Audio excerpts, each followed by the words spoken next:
In an alternate Tokyo of 1897, the Great Purge was underway.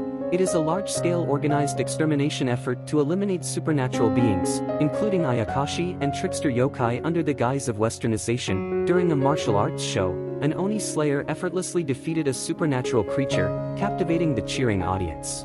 After the performance, the troop's leader revealed that the defeated creature, a Shokara, had been acquired at a low price. It became clear that the troop had access to many such monsters. Interestingly, it was also revealed that the Oni slayer himself was not a human. The next night, while the Oni slayer fought a giant cat, a maid was shown in attendance.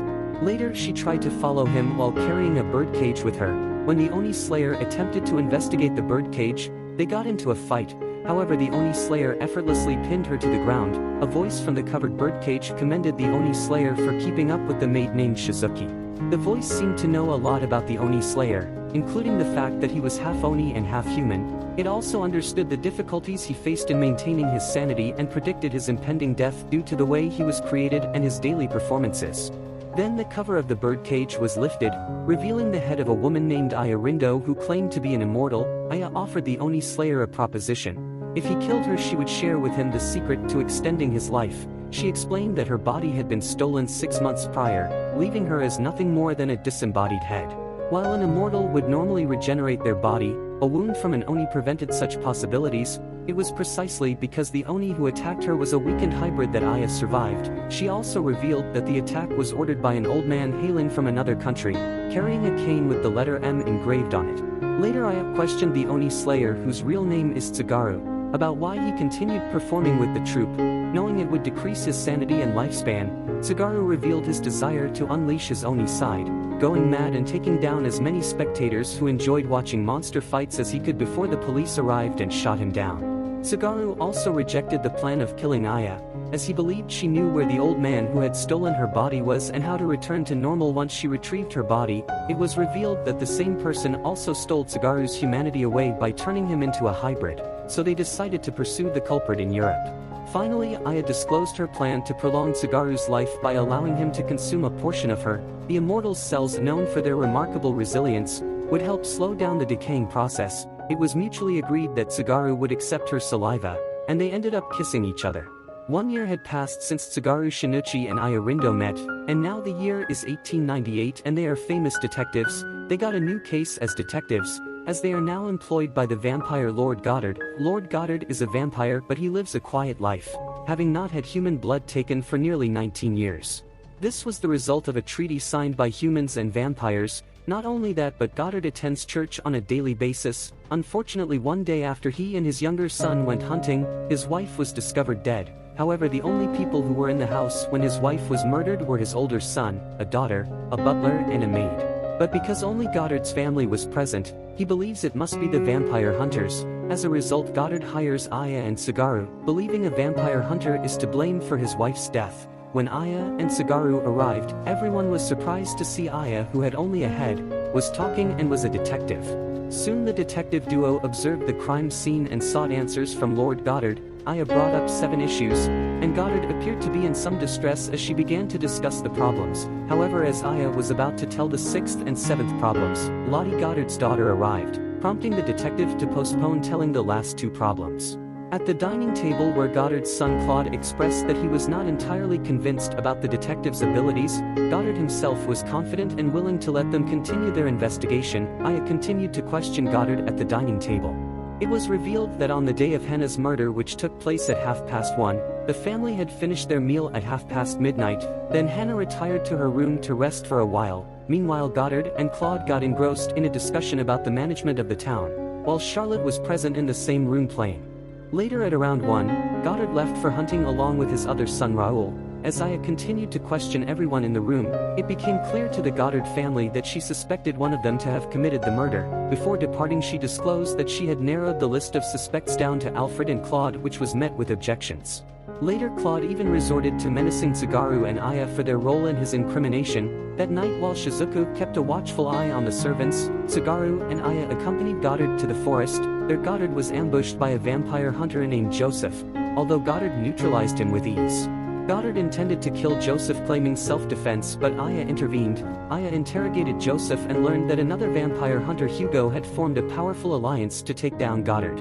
However, Hugo's plan backfired and he was killed by the vampire. This led Joseph to seek vengeance. Aya chose to release Joseph and concludes that it was time to reveal the real murderer. Aya finally unveiled the identity of the real culprit, and it was none other than Raoul, Lord Goddard's youngest son. He had committed the murder of his own mother. Raoul had invited Hugo, the vampire hunter, who brought a silver stake into the house to attack Goddard. While everyone was occupied by the stake, Raoul used its sheath to freeze holy water. With this makeshift weapon he attacked Hannah and took her life. Then he let it melt so that no evidence remained. Raoul then took some of Hannah's blood and put it on Hugo's silver stake to make it look like an outsider had broken into their house, acquired the stake and committed the murder. He also left an empty bottle to imply that holy water had been used to neutralize Hannah. But as soon as Raoul was exposed, he attempted to attack Aya, thus giving away he was actually the murderer. Tsugaru handed Aya's cage over to Shizuku and took Raoul outside to continue their fight. During the confrontation, Raoul revealed that he did not share his parents' values of forming an alliance between humans and monsters. He believed vampires were superior and considered living with humans disgraceful. However, Raoul's pride couldn't save him as his regeneration power was ineffective against an Oni's attack. Tsugaru easily killed him. The news of Raoul killing his mother deeply affected Lord Goddard, but he eventually came to terms with the tragic situation. While Aya and her troop were at the castle, they managed to extract information from Lord Goddard. He revealed that the mysterious old man who had stolen Aya's body and turned Tsugaru into a hybrid had approached him, asking him to join him. However, Goddard had declined the proposal as he had a family and preferred a peaceful life. Elsewhere, he knew of a phantom thief named Arsène Lupin, who had recently stolen the jewelry of a leading actress at the opera house, had reached the mysterious old man who Aya and Tsugaru had been hunting, but he seemed least bothered by the thief as he continued traveling in a coach with two other hybrid Oni. Arsène Lupin, the famous thief, had managed to steal jewelry from a leading actress at the opera house and even abducted Eric, the Phantom of the Opera. To everyone's surprise, Lupin then declared his intention to steal the diamond called Penultimate Night from Phineas Fogg's collection on January 19th between 11 and 11:30 at night. Meanwhile, Tsugaru and Aya try to obtain the name of the professor from a London cane shop, but are accosted by two men and picked up by London police who already have twin thieves in custody. The men turn out to be Sherlock Holmes and his assistant Dr. Watson, one of two detectives hired by Fogg to counter Lupin's threat. Upon hearing this, the police transport the detectives straight to Fogg's mansion. Fogg shows off his security measures to the detectives. The penultimate night turned out to be an 80-carat black diamond, hidden within a guarded chamber in the basement of Fogg's mansion. Aya noted that the diamond was stored in a silver box, which was repulsive to both vampires and werewolves. Inside the diamond, there was an inscription that cautioned against looking at it under the moonlight. Fogg went on to share the story behind the diamond. In response to an attack by a tribe of werewolves, German dwarfs crafted an unbreakable black diamond to reveal the location of their enemies. The box in which it was stored was made of silver because werewolves hate the metal. Holmes and others then made some observations about how the thief may attempt to enter the compartment and how this could be avoided. Aya declared that she had an idiotic solution to protect the diamond. Instead of revealing what her plan is, she simply hinted that it had something to do with Gomen Ishikawa. The room containing black diamond seems impenetrable, and the potential entry points like the vent or using disguises have already been taken note of. Moreover, the moat, which could have provided access to the mansion, has also been sealed off. Later, Lupin disguised himself as Sherlock Holmes and visited Holmes' residence. Watson, the first to arrive, didn't recognize him, but Mycroft quickly saw through the disguise. Later, when the real Sherlock arrived, Lupin revealed his true face, declared his intent to break into Phileas Fogg's basement chamber, and then promptly made an exit. Mycroft then cautioned Sherlock about the Royce agents who might be plotting to steal the penultimate night. These agents are hostile towards supernatural beings and, given that the diamond reveals the location of werewolves, they might intend to use it to track them down. On their way to the Madame Tussauds Wax Museum, Tsugaru and Shizuku discovered that they had misplaced Aya's cage.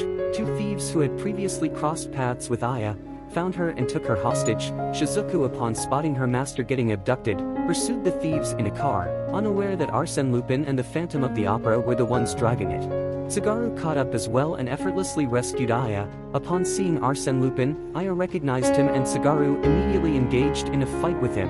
However, the battle was short-lived, and Tsugaru found himself defeated, even though it revealed that he got defeated intentionally.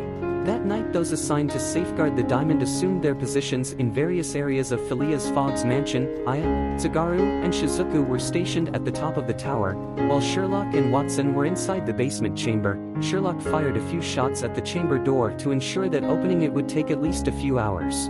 But then water suddenly began to flow into the chamber through the sole vent that supplied air. It was revealed that a portion of the outer wall had been destroyed, allowing water from the moat in. Sherlock grew concerned because if he drowned, there would be no way to safeguard the diamond. Royce's agent Fatima unlocked the basement chamber door, preventing the place from getting flooded.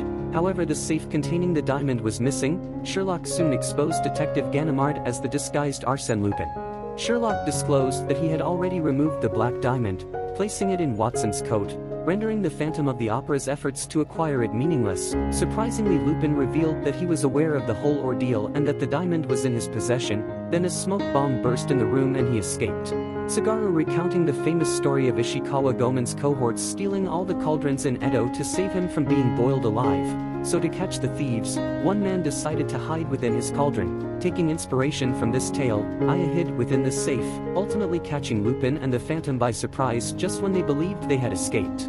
Tsugaru, Shizuku and the other Royce agent arrived at that moment. This led to a fight between Tsugaru, Lupin and the Royce agent as they all tried to gain possession of the diamond. The Phantom of the Opera had fled the scene the moment he had perceived the imminent danger. Unfortunately, he ran into Fatima, who shot him down with her crossbow.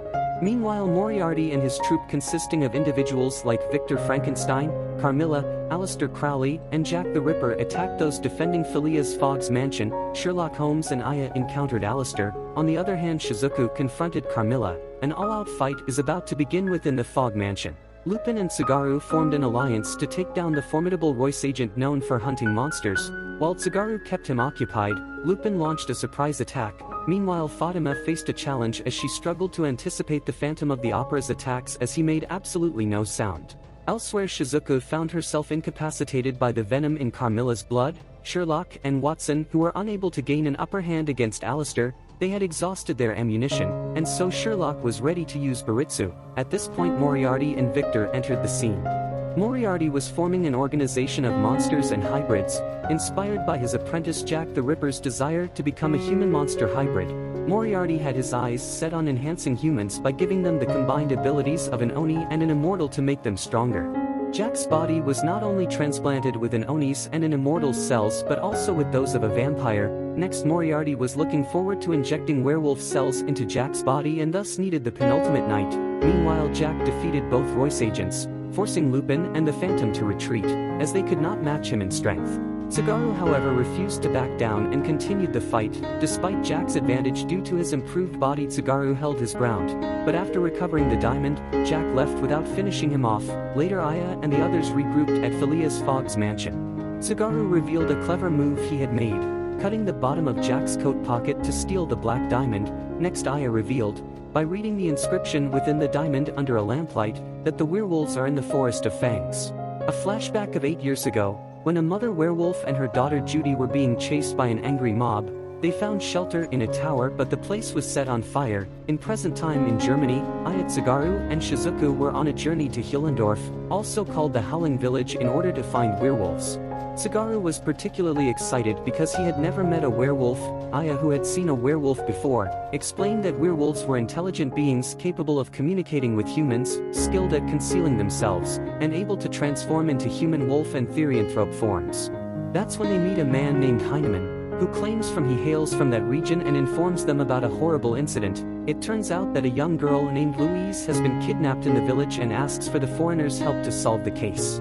After their arrival in Hillendorf, Tsugaru and his friends learn about multiple werewolf attacks on girls in which many innocent youngsters have lost their lives. They then meet Louise's father, Gustav, who is understandably agitated and hurt. He wants to find answers as soon as possible. Aya convinces him to trust her with the case.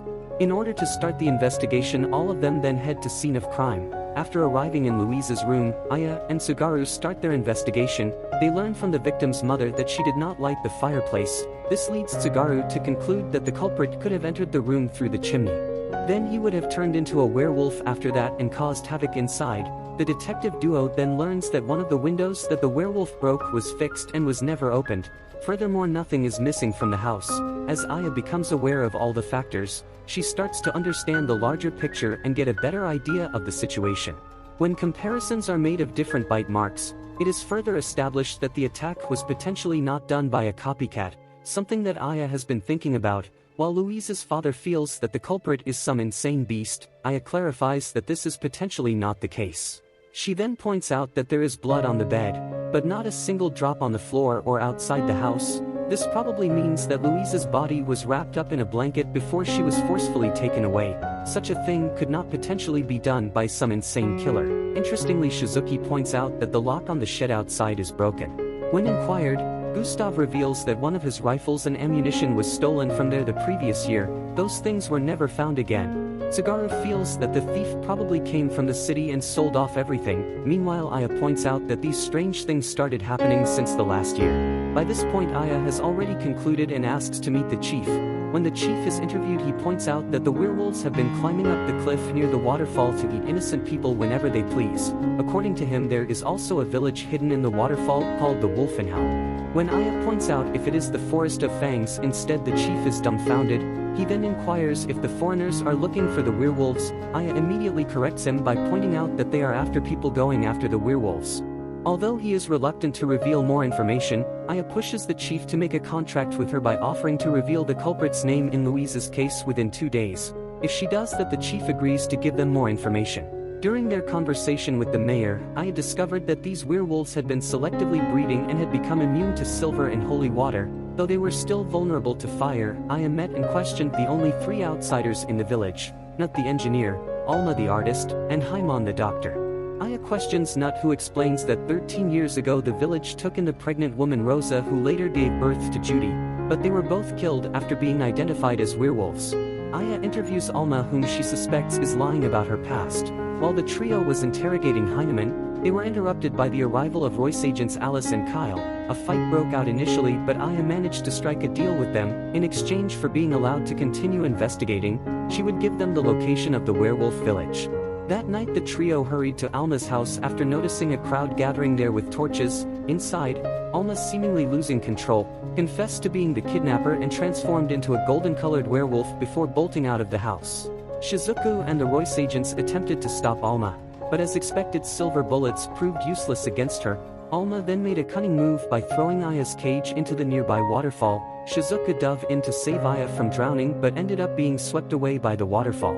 After Aya uncovers Alma as the werewolf, the mayor agrees to tell her how to use the diamond to find the Forest of Fangs, and they leave before dawn accompanied by the Royce agents. Meanwhile, Shizuku awakens in the werewolf village where 3 girls are keeping her warm. The leader of the girls, Nora, tells Shizuku that young werewolf girls are being murdered in the forest on rainy days, their faces covered in buckshot. Because the rain drowns out both smell and the sound, they can't track the murderer. After they were sure that Shizuku was not that murderer, they decided to help her escape the village. They feared that if she was found, the other werewolves would kill her. However, their plan failed and Shizuku was discovered. Thereafter, scaffolding was erected with fire ready on all 4 sides. On top of this structure, Shizuku was made to sit and undergo questioning to determine whether she was the killer. Grandma Reggie, the mayor of the village, was responsible for determining whether she was answering truthfully. While the questioning was underway, the sound of a shotgun caught everyone's attention. Everyone, including Shizuku, rushed to the source of the sound and found Nora, one of the priestesses, dead with a gunshot wound. Despite not being a detective, Shizuku tried to help the werewolves figure out who the killer was. By analyzing the crime scene, she realized that 2 shots had been fired. Although only one was heard, that means Nora was shot elsewhere and carried to the current spot, and what they heard was a second gunshot. Meanwhile, as Tsugaru and others scaled a cliff, they were attacked by Victor Frankenstein. Victor, instead of fighting, took Tsugaru and Aya away from the Royce agents. But in return, Victor asked for the location of the werewolf village and kept the black diamond with him as collateral. Tsugaru and Aya continued their journey and encountered one of the werewolf priestesses named Vera. Vera guided them to the village's prison where Shizuku was locked up. After learning the details of Shizuku's investigation, Aya and Tsugaru proceeded to the crime scene, where they discovered an underground tunnel. Aya deduced that the young werewolf girls had been murdered underground, and their bodies were then brought to the surface and left there. Inside the tunnel, they found Alma's lifeless body. The other end of the tunnel connected back to the human village where Louise's body had also been found.